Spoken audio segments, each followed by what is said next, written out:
அன்பு தமிழ் மக்களே வணக்கம்.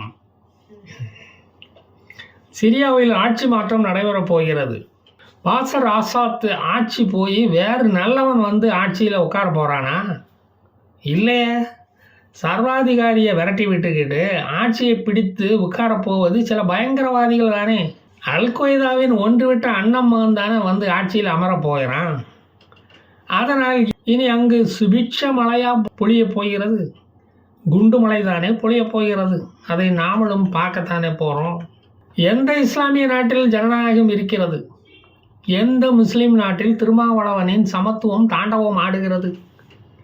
அப்படி இருந்தால் இந்நேரம் அங்கே ஒரு இண்டி கூட்டணி உருவாகி இருக்குமே. இப்போதைக்கு சிரியாவில் எந்த காட்சிகளும் மாறப்போவதில்லை. சுப்பனுக்கு பதில் ஒரு குப்பன் வந்து ஆட்சியில் உட்காருவான். புதிய மந்தையில் பழைய கல். சர்வாதிகாரிக்கு பதில் ஒரு பயங்கரவாதி. அப்படிதான். இதுவரையில் சிரியாவின் உள்நாட்டு கலவரங்களில் சுமார் 5 லட்சம் அப்பாவி முஸ்லீம்கள் செத்து போயிருக்காங்க. 10 லட்சம் பேர் உயிருக்கு பயந்து துண்டக்கானோம் துணியக்கானோம்னு நாட்டை விட்டு ஓடி வெளியேறி குடிபெயர்ந்துள்ளார்கள். பாசர் ஆசாத் அவர் பங்குக்கு பல சிரியன் எதிரிகளை மாஸ் மர்டர் பண்ணி புதைக்குழிக்குள் தள்ளி இருக்கிறார். அது இப்போதுதான் கண்டுபிடிக்கப்பட்டுள்ளது. அதை இப்போது தோண்டி எடுத்து கொண்டிருக்கிறார்கள். இதற்கெல்லாம் ஆதரவு அளிப்பது ஈரானும் ரஷ்யாவும். இவர்களை எந்த இன்டர்நேஷனல் கிரிமினல் கோர்ட்டில் கொண்டு போய் தண்டிக்க முடியும்? நேத்தன்யாகுன்னா துண்டை உதறி தோளில் போட்டுக்கிட்டு ஓடி வரீங்களாடா, வரப்போகிறது நம்ம ஆட்சி, ஓடி வாங்கன்னு எவ்வளவு கத்தி கதறி கூப்பிட்டாலும் எவனும் வரப்போகிறதில்ல. பாம்பின் கால் பாம்புக்கு தெரியும். நீ என்ன பண்ணுவேன்னு அவனுக்கு தெரியும். கலவரங்களை தூண்டிவிட்ட எட்ரோகன் எப்படியாவது அகதிகளை தன் நாட்டை விட்டு துரத்தணும் அப்படின்னு நினைக்கிறாரு, துடிக்கிறார், முடியலை. அகதிகள் இருப்பது அவருக்கு பெரிய சுமையாக தெரிகிறது. கலவரத்தை தூண்டும் போது அது தெரியவில்லை. சிரியாவை ஆளப்போகிறவன் நரகாசுரனாச்ச. அவனுங்க இப்போதைக்கு போவானுங்களா? 13 வருடங்களாக போராடியும் வெற்றி பெற முடியாத HTS படைகளுக்கு இந்த முறை வெற்றி 2 வாரத்தில் எப்படி வந்தது? அதற்கு முழு முதல் காரணம் இஸ்ரேல் தான். இது நாள் வரையில் கோலோச்சி கொண்டிருந்த ஹிஸ்புல்லாக்களின் கொட்டத்தை அடக்கி கொட்டையை காயடித்தது இஸ்ரேல் தான். அதனால் அது சாத்தியமாயிற்று. இல்லையென்றால் HTS ஆட்சியை பிடித்திருக்கவே முடியாது. பாசர் ஆசாத் அரசாங்கம் அரவணைப்பில் இவ்வளவு நாளும் ஹிஸ்புல்லா வாழ்ந்து கொண்டு சுக ஜீவிதம் நடத்தி கொண்டிருந்தது. அதனால் HTS படைகள் அங்கு தலை தூக்க முடியவில்லை. எப்போ ஹிஸ்புல்லாக்களின் ஆயுத தொழிற்சாலையும் ஆயுத கிடங்கையும் இஸ்ரேல் இராணுவம் தாக்கி அழித்ததோ அப்போவே HTSக்கு குளிர் விட்டு போச்சு. அதனால் இந்த இரட்டைவால் ரங்குடுகளுக்கு தைரியம் வந்துவிட்டது. மறைமுகமாக இஸ்ரேல் இதற்கு உதவி இருக்கிறது. இதனால் இஸ்ரேலுக்கு எந்த நன்மையும் விளையப்போவது இல்லை. லெபனான் வாழை ஒட்ட நறுக்கியாச்சு. ஹமாஸ் ஹிஸ்புல்லாக்களின் விஷப்பற்களையும் புடுங்கியாச்சு. சிரியாவின் படைத்தளங்கள் விமானப்படைகளை தாக்கி அழித்தாகிவிட்டது. சிரியாவின் மவுண்ட் ஹெர்மன் இஸ்ரேல் வசம் வந்தாச்சு. கோலன் ஹைட்ஸ் முழுமையாக இப்போ இஸ்ரேல் வசம். இனி இஸ்ரேலின் IDF படைகள் அங்குதான் பொங்கி சாப்பிட்டுக்கிட்டு இருப்பாங்க. கோலன் ஹைட்ஸ் இஸ்ரேலுக்கு ஒரு ஸ்ட்ராட்டஜிக் பாயிண்ட். இந்தியாவுக்கு சியாச்சின் கிளேசியர் லேண்ட் எப்படி ஒரு முக்கியமான பகுதியோ அதுபோலத்தான் கோலன் ஹைட்ஸ் இஸ்ரேலுக்கு. இஸ்ரேல் இனி நிரந்தரமாக அங்கே குடியிருக்கும். அங்கு ஒரு பஃபர் சோனை உருவாக்கும் இஸ்ரேல். சும்மா இருந்தால் கூட இவனுங்க வாலண்டியராக வந்து எங்கள் நிலத்தை எடுத்துக்கோப்பா என்ன தூக்கி கொடுப்பானுங்க போல தெரியுது.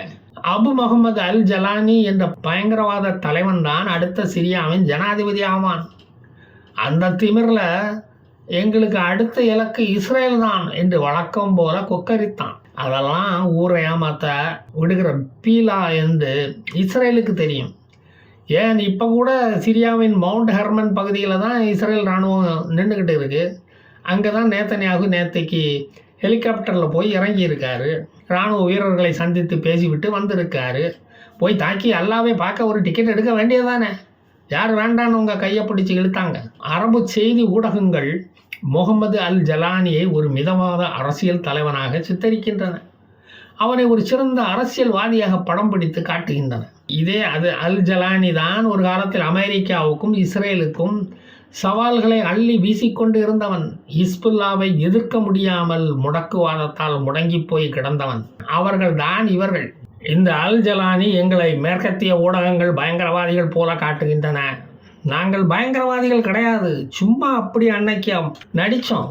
நாங்கள் காந்தியவாதிகள். ஹமாஸை ஒரு ஜியோனிஸ்ட் அமைப்பு அப்படின்னு சொன்னா நீ ஒத்துப்பியா? பயங்கரவாதின்னு தான் ஏன் சொல்ல முடியும்? வேணுமான தீவிரவாதி வேணா மாற்றி சொல்லிக்கிறோம். திருப்தி தானே அப்போ?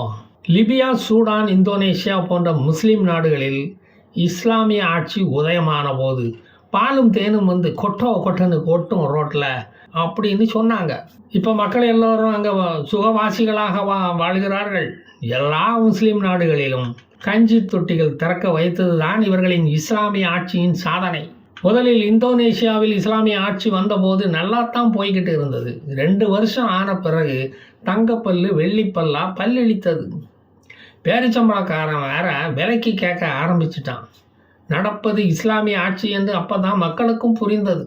இஸ்லாமிய நாடுகளில் இஸ்லாமிய ஆட்சியில் இஸ்லாமியர்கள் கொண்டு சாதனை படைத்தார்கள். அது நாடெங்கும் தொடர்கதையாக இப்போது தொடர்கிறது. இவர்கள் புரட்சி பண்ணுகிற லட்சணத்தில் 50 லட்சம் ஏமனிகள் யமலோகம் போனார்கள்.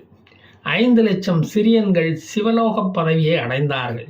50 லட்சம் ஈராக்கியர்கள் வைகுண்ட பதவியை அடைந்தார்கள். இதுதான் இவர்களது சாதனை. ஆப்பிரிக்க இஸ்லாமிய நாடுகளோ இன்னும் ரொம்ப மோசம். ஜிம்பாப்வே நாட்டில் 100 யானைகளை கொன்று மக்களுக்கு உணவாக போட்டார்கள். அதை அந்த இஸ்லாமிய அரசாங்கமே செய்து ஒரு நல்ல பெயரை தட்டி கொண்டு போனது. இது தொடர்கதையாக தொடர்கிறது. இதுதான் இஸ்லாமியர்களின் ஆட்சியின் லட்சணம். சிரியாவில் ஆட்சி அமைக்கும் போது அங்குள்ள டெமோக்ராட்டிக் யூனியன் பார்ட்டியை கூட்டணியில் சேர்த்து கொண்டால் கொஞ்சமாவது மக்கள் நிம்மதியாக வாழ வழிவகை உள்ளது. மக்களுக்கு சில நன்மைகள் கிடைக்க வாய்ப்புள்ளது. அந்த கட்சி தான் அங்கே கொஞ்சமாவது உருப்படியான கட்சி. ஹச்டிஎஸ், அல் கொய்தா மற்றும் உள்ள கொய்யாக்களுடன் சேர்ந்து ஆட்சி அமைத்தால் சீரழிவு என்பது நிச்சயம். இவர்களது பயங்கரவாத படைகளை நிர்வகிப்பது போலத்தான் ஆட்சியையும் நிர்வகிப்பார்கள். சிரியாவில் மதசார்பற்ற அரசு அமைய வேண்டும் என்று தான் நாமும் விரும்புகிறோம். காங்கிரஸ் கட்சி சொல்லும் மதசார்பற்ற அரசு அல்ல, த ரியல் ஒன். இஸ்ரேலை சுற்றியுள்ள லெபனான், சிரியாவை இஸ்ரேல் ஒழித்து கட்டிவிட்டது. இஸ்ரேலின் அடுத்த இலக்கு ஈரான் தான். மிடில் ஈஸ்ட் வயலில் வளர்ந்துவிட்ட களைகளின் ஆணிவேரை புடுங்கினா தான் இஸ்ரேலிய பயிர் நன்கு வளரும்.